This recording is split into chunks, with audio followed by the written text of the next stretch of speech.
Hey, what's going on? What's going on? What's going on? Good evening, everybody. Peace and power and elevation be to all of you. This your girl Tiffany coming through here live in effect. Live in effect. So before I get started, please make sure you like and subscribe to my channel. Hit my channel, share the notification bell, all that great stuff. Give me a moment.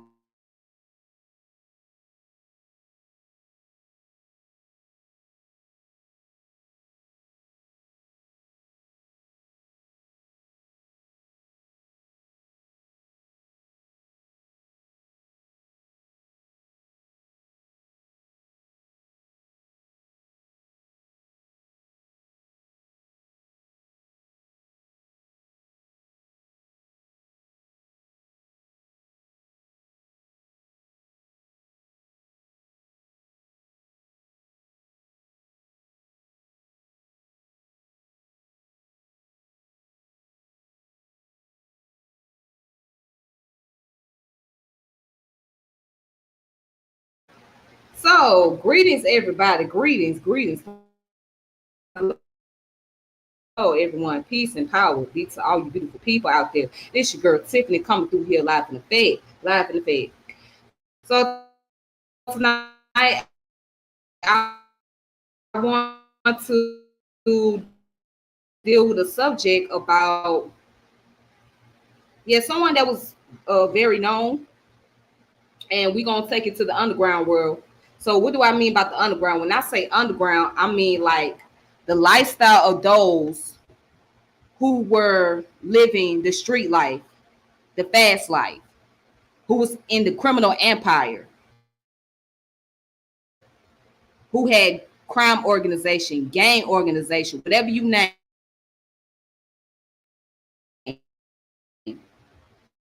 All right. But the person I want to get into, his name is Theodore L. Terry Rowe. He went by the name Terry Rowe, and he was considered as Robin Hood. Now, before I get started, let me go ahead and make sure that everything is okay with my.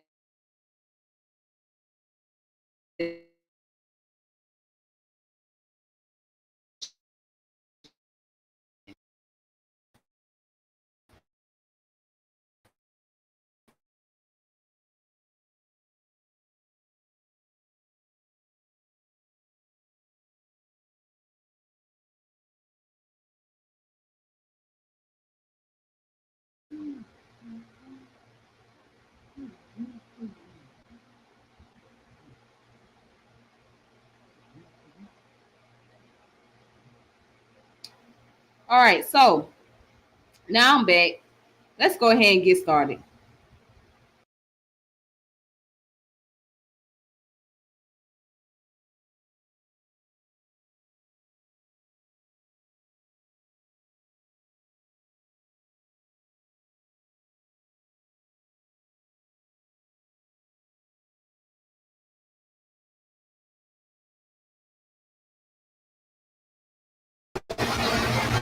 So yeah, make sure you like the channel, share the channel, etc. I got kicked off this time. All right, so let's go ahead and get started. Who was Teddy Rowe? And what was Terry Rowe like? Why did he get involved in the life of the underground world or doing like illegal activity, street life, and all that? We want to get into all this stuff, and I think it's very important that we touch on these things because this is going back to social economics, political issues, and social issues. This is what it traces back to.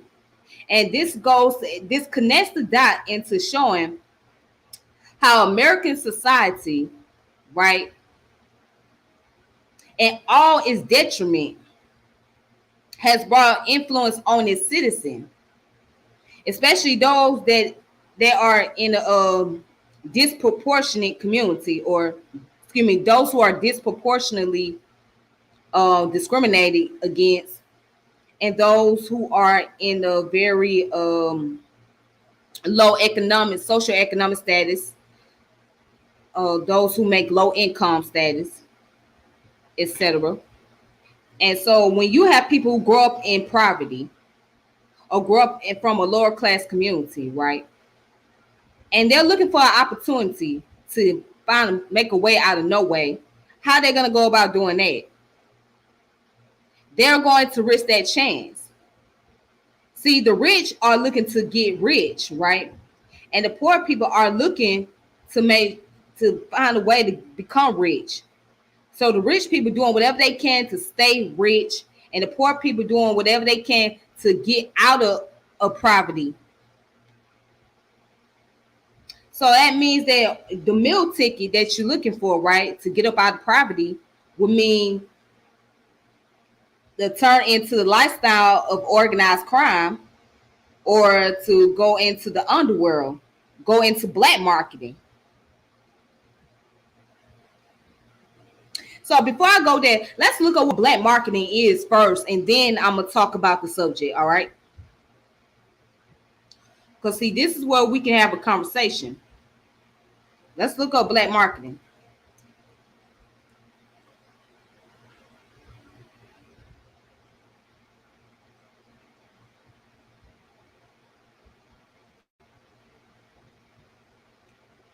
All right.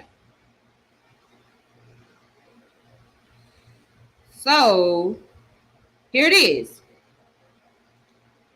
Black market. A black market underground economy or shadow economy, right? It's a clandestine market or series of transactions that has some aspect of illegality or is characterized by non-compliance with an institutional set of rules. What's going on? Shout out to you, peace. And it says if the rules defines the set of goods and services whose production and distribution is prohibited by law, non-compliance with the rules constitute a black market trade since the transaction itself is illegal. Parties engaging in the production or distribution of prohibited goods of the illegal economy. So we're gonna look at what illegal economy is.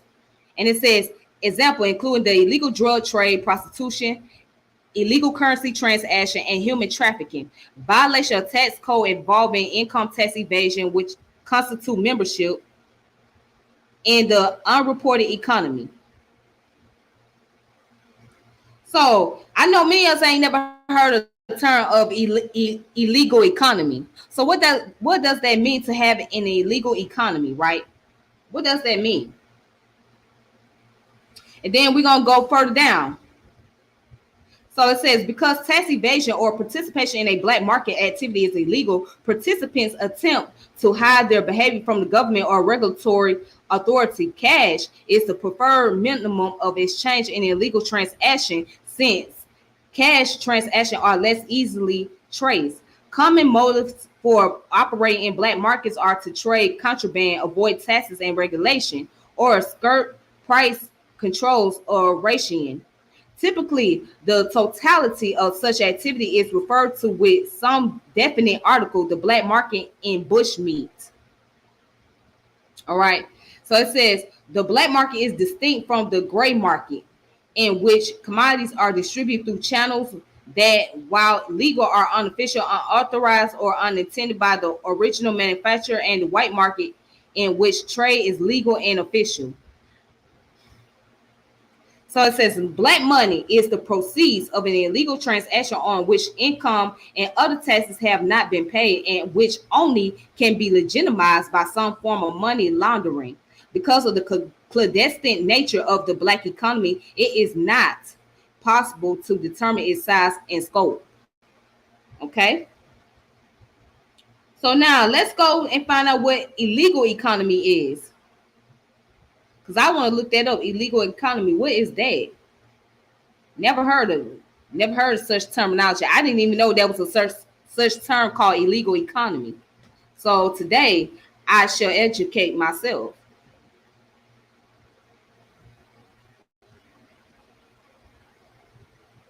All right. So basically illegal economies,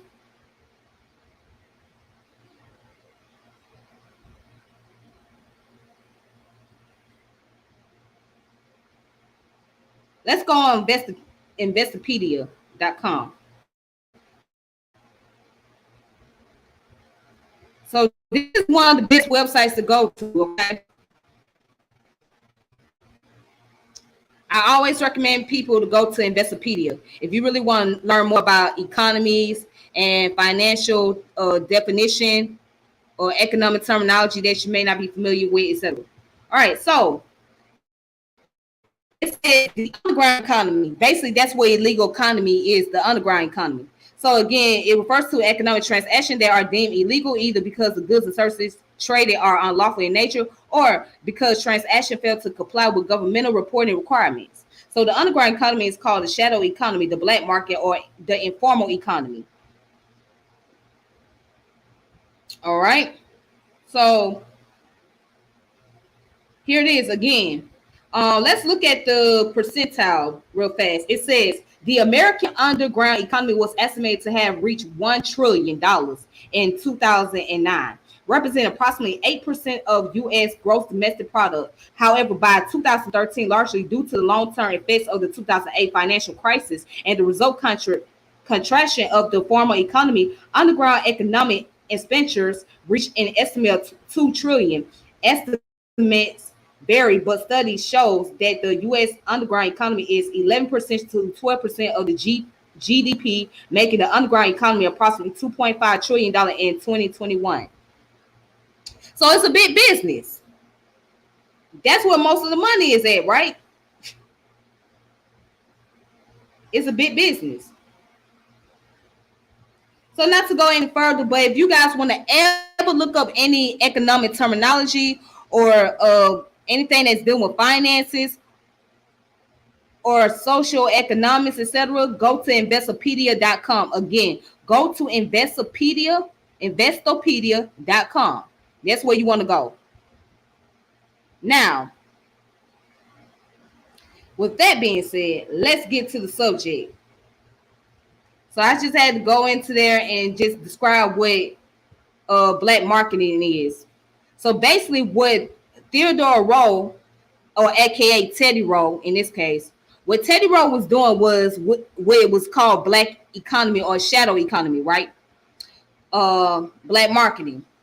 So that's what he was a part of. He was a part of that lifestyle. And, you know, that can come with many territories. So let's get to the point.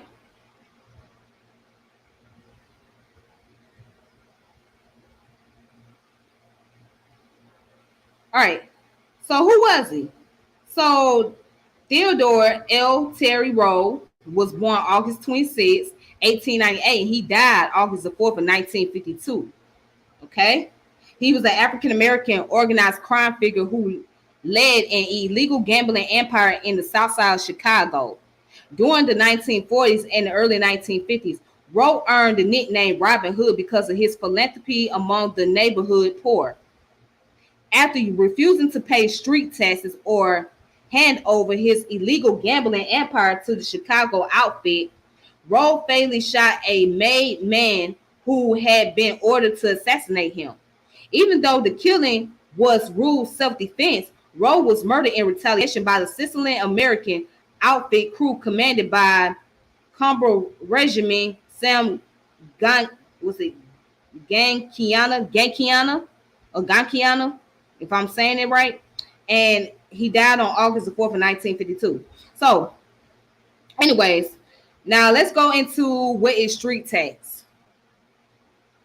Street taxes. I know many of us heard that terminology before, right? So street taxes is a protected racket. It's a type of racket and a scheme of organized crime perpetuated by a potentially hazardous organized crime group that generally guarantees protection outside the sanction of the law to another entity or individual from violence, robbery, ransacking, arson, vandalism, and other such threats in exchange for payments. So the perpetrator of the racket may protect vulnerable targets from other dangerous individuals and groups, or may simply offer to refrain from themselves carrying out attacks on the targets. And usually both of these forms of protection are implied in the racket. Due to the frequent implication, the racketeers may contribute to harming the target upon failure to pay. The protection racket is generally considered a form of extortion. In some instances, the main potential threat to the target may be caused by the same group that offers to solve it in return for payment, but that fact may sometimes be concealed in order to ensure continual patronage and funding of the crime syndicated by the coerced party. All right. So, in other words, to break that down, street taxes mean the money that you owe, you pay what you owe. You pay what you damn owe. So if you owe somebody or an organization or a group some money, right, and you don't pay that money up, it gonna come with major consequences. So that means that, let's say if you do a business with somebody or with a group that's known for having let's say, let me give an example. Let's say they was known for selling codeine, right? Selling codeine or lean or whatever, and you're doing business with them, okay? And they tell you the amount that you owe them for every time you do a transaction, do business with them, and you don't pay that up. That's where you come with that major consequences, right? So that's street taxes. That means the money that you pay for every time you do a transaction on the streets or when you do an illegal activity. All right. So that's basically what it is. And again, that comes with a serious cost. So if you don't pay what you owe, not only your life can be put in danger, but the loved ones that you have around you can be put in danger, and the people that's the closest to you. So this is one of the main reasons why people commit crimes when they in the streets on the street level, because of money. That's the main thing. The main thing is money. And then you got respect, prestige, etc. But the main reason why crime will exist on the streets is because of money. Remember that, okay? If you don't remember nothing else. Now let's get to the point. Now let's get back to the article.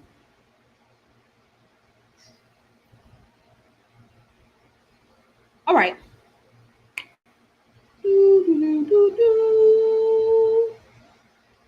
So he was born in Galliano, Louisiana, to an African American sharecropper and was raised in Little Rock, Arkansas. As a child, he received no formal education, and when he was of age, he did odd jobs for a tailor and learned how to sew.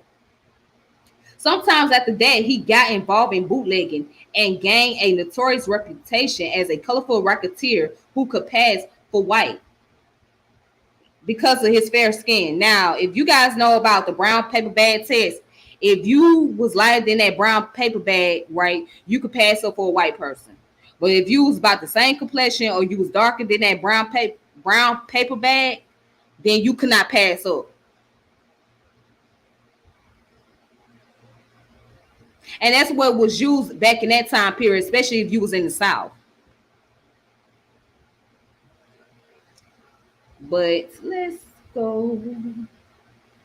So he got involved in bootlegging and gained a notorious reputation as a colorful racketeer who could pass for white. His career as a bootlegger ended after a few years, and he moved to Detroit, where he worked in an automobile plant. When he was 31 years old, he took what he learned working for the tailor in Arkansas and moved from Detroit to Chicago and began working for an African-American tailor named Edward P. Jones. Shortly after Rowe began working for Jones, Jones decided to get involved in policy, and he made Rowe his first runner or salesman of lottery chances. Under the protection of politicians Edward Joseph Kelly and Patrick Nash, the Kelly Nash machine, Jones was making $2,000 a day by 1930.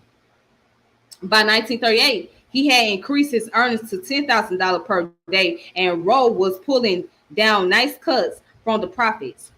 They soon caught the attention of the Chicago outfit after Jones met Sam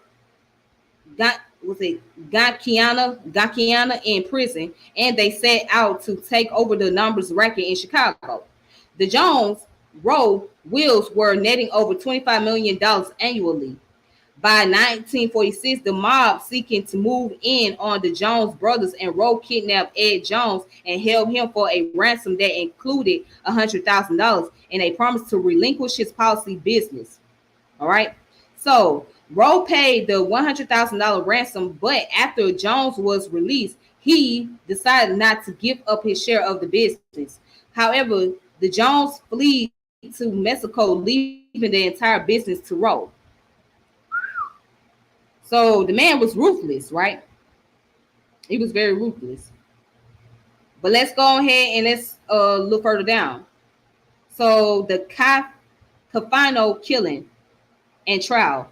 Chicago outfit Capo Sam Gankiana, who was attempting to take over the Southside gambling operation, or an attempt to kidnap Rowe. On June 19th of 1951, Rowe ended up killing one of the kidnappers, Fat Lenny Cafano, who was not only a made man but also the brother of Capo Marshal Joseph Cafano. The Chicago Police Department arrested Rowe and charged him with murder. The following day, Chicago Police Ed Landis and Richard Barrett transported Rowe to a court appearance. According to Detective Barrett, son, DEA agent Rick Barrett, my dad said the people of the neighborhood loved Rowe. He was like a Robin Hood to them. Dad always said Rowe was respected because he refused to give in to the Italians, the outfit. You know how they say a crook with honor? I guess that describes Rowe. He was not a loud-mouthed, flamboyant jerk, and definitely not a murdering thug like the drug lords who took over that same neighborhood years later. And it says to prevent the outfit from murdering him, Rowe was placed under heavy guard at the Cook County Jail to prevent poisoning. Rowe's meal was specially prepared outside prison walls. On June 25th of 1951, Rowe was further charged with conspiracy to violate the Illinois state anti-gambling statute. Rowe pleaded self-defense, and his defense team was also able to link prosecutors to the mob, causing key evidence against Rowe to be thrown out. Rowe eventually beat the case, but not before being denied bail 6 times before and during the trial proceedings. Upon beating the case, Rowe thumped his chest and exclaimed to reporters, "They have to kill me to take me."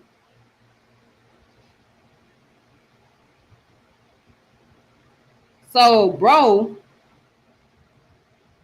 was willing. This man was willing to lose his life against the biggest mobs of Chicago. Now, before I continue, if y'all go back to how things were in the 50s and the 60s, right?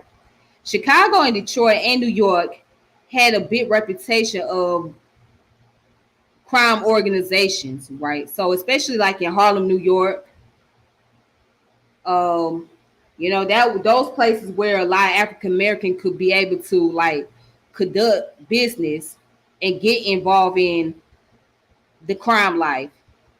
So those towns were like the areas for those who was involved in the streets. I'm talking about those in our community. They was able to organize and build an empire there versus trying to do it in the South, because if they were coming to the South and they were trying to do that, then they were going to really be at risk. So those areas were much more sacred ground to them to do business and to conduct underground activity versus trying to be in places like Mississippi, Alabama, or Georgia or Louisiana. All right. So let's continue. Continue. So it says Rowe's Robin Hood effect. Now, why was he called Robin Hood? In their heyday, policy kings were the black communities, banks, and employers in Chicago. In the early part of the 20th century, segregation and economic discrimination had a devastating effect on African Americans' community throughout the United States and in Chicago and some of the other major cities in the North. The policy industry generated a lot of money to poor black neighborhoods. Do I need to read that part again? Yes, I do. So in their heyday, right? Policy kings, policy kings were the black community's banks and employers in Chicago. In the early part of the 20th century, segregation and economic discrimination had a devastating effect on African American communities throughout the United States and in Chicago and some of the other major cities in the North. The policy industry generated a lot of money to poor black neighborhoods. Again, the underground marketing, black marketing. And we know this because I've read where there were those who was in the black marketing business that supported people like Marcus Garvey. When Marcus Garvey started UNIA, he was receiving fundings from those that was in the crime organization. And also the Black Panther Party, they was receiving fundings from those who were in the crime organization, gang organization. They were receiving fundings and support from those people.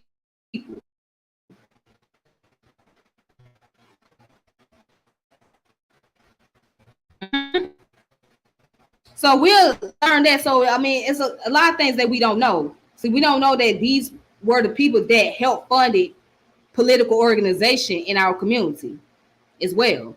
They weren't just in a lifestyle just selling drugs or illegal gambling or racketeering or whatever. They was also funding political movements. And I wouldn't be surprised to find out that they also helped funded Dr. Martin Luther King's civil rights movements as well. I wouldn't be surprised about that. I'm not sure, but I wouldn't be surprised to find out. So yes, they took parts in those things as well.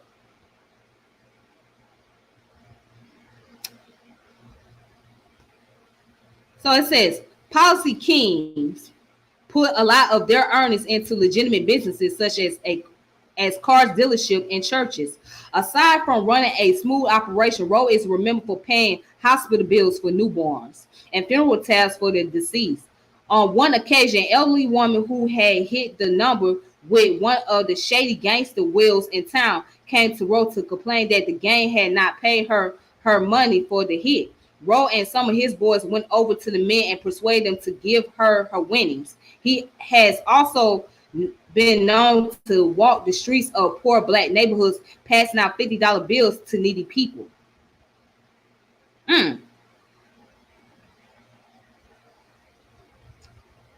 And it says he lived in Chicago with his wife Carrie until his death. He also had several relatives who lived in Dormont, Arkansas, in Chillicothe County, including a brother and a sister.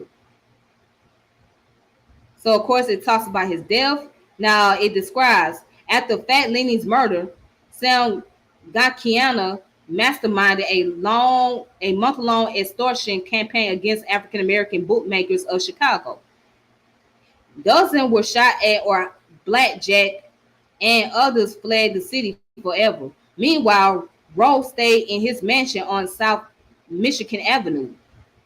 On August 1st, 1947, Roe was told by the doctors that he had stomach cancer. On August 4th, 1952, he dressed in a three-piece suit and hat and creeped down South Michigan Avenue around 10 p.m. As he was unlocking his car on the streets outside his apartment. A voice called Roe. He turned and was cut down by several gunshot blasted.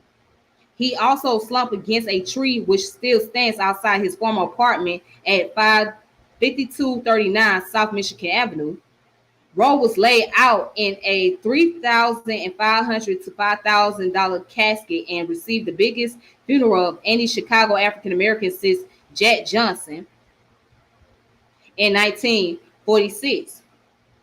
Thousands lined the streets to catch a glimpse of Roe's 81-car funeral procession. At Roe's funeral, Minister Clarence H. Cobb said he was a friend of man and he had a pure heart. So over in FBI wiretap during the early 1970s, Gakiana said a role. I'll say this, black or no black, that bastard went out like a man. He had balls. It was a fucking shame to kill him. Mm. Well, and that's it. So as we can see, that Teddy Rowe was a man of humility. So he was very humble. The way he was described, he wasn't a loudmouthed person. He wasn't boasting and bragging about what he was doing. He was a man of humility. He did the wrong things for the right reason, as many will say. He got caught up in the lifestyle just so he could try to do the right thing for his community.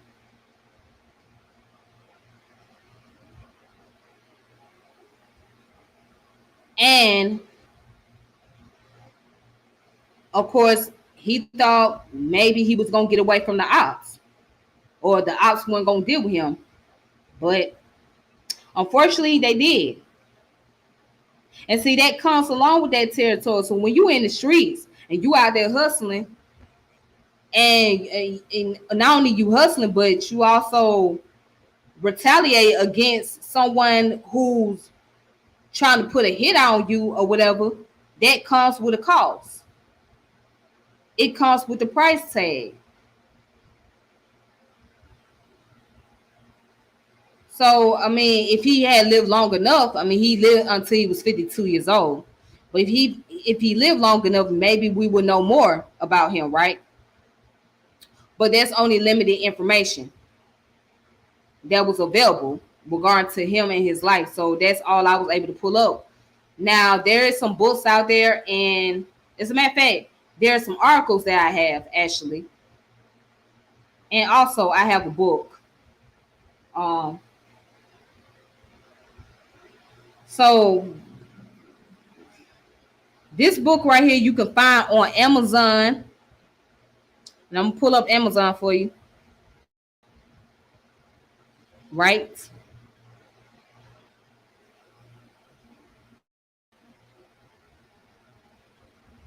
This book is called Robin Hood of the Hood, The Life and Time of Teddy Rowe, Policy King.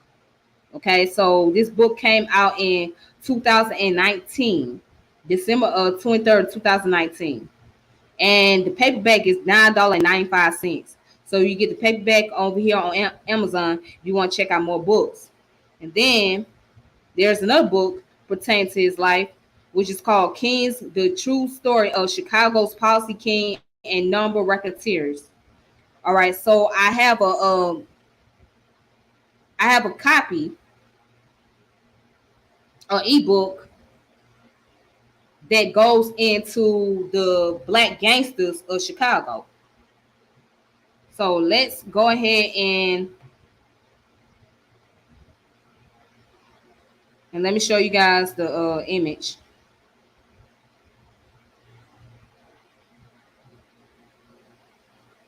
All right, so this book right here is called Black Gangster of Chicago by Ron Chepesuk. Okay, and this book came out in 2007.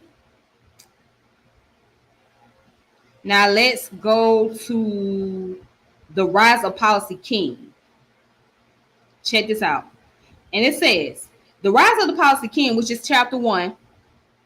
It says, policy is a form of lottery in which a ticket is purchased and numbers selected, with the winning ones announced at a drawing. No one knows for sure how the policy game began, but by the 16th century, European countries were using the lottery to raise money for the state.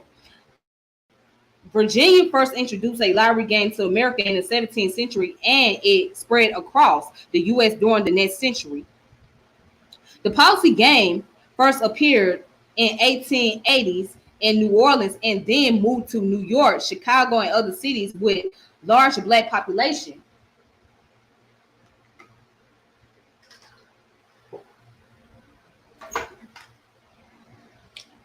Yeah, with large black population, some historians believe that the name policy derives from the practice of blacks playing the game with money meant for insurance policies.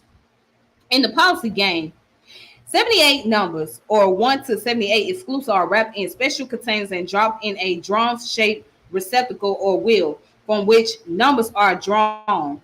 The player selects a certain amount of numbers, the most common 3 numbers, or a gig, betting that the combination of numbers he has chosen will fall or win in the next drawing or selection of winning numbers. The policy operator was known as a banker, and the games they ran as banks.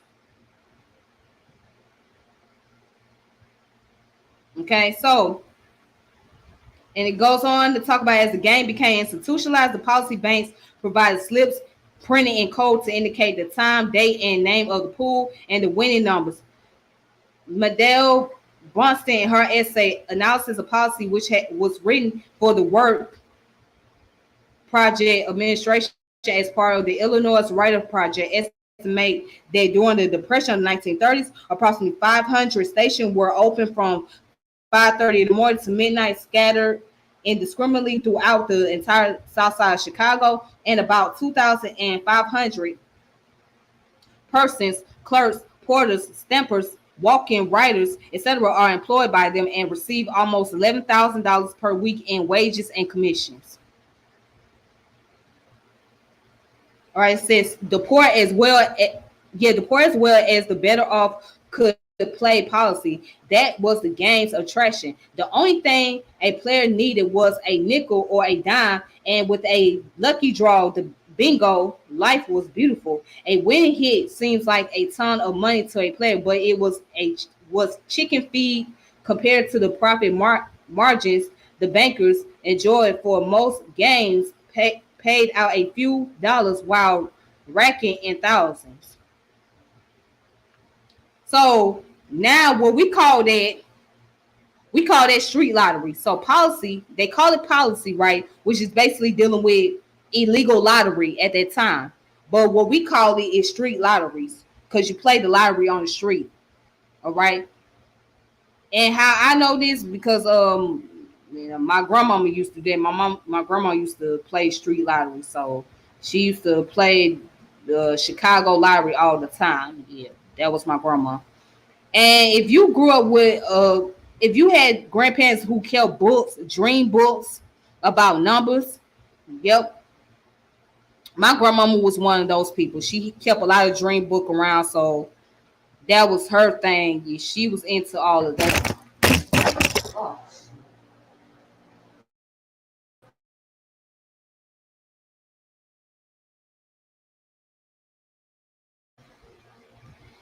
All right, sorry about that. So yeah, she was into all that. She was into the whole street lottery thing, and yeah, that was her thing though.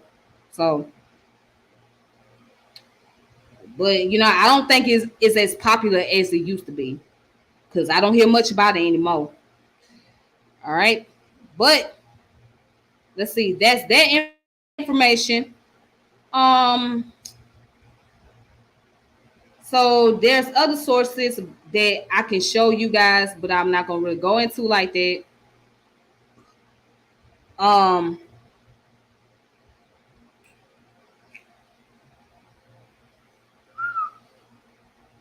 so this one is called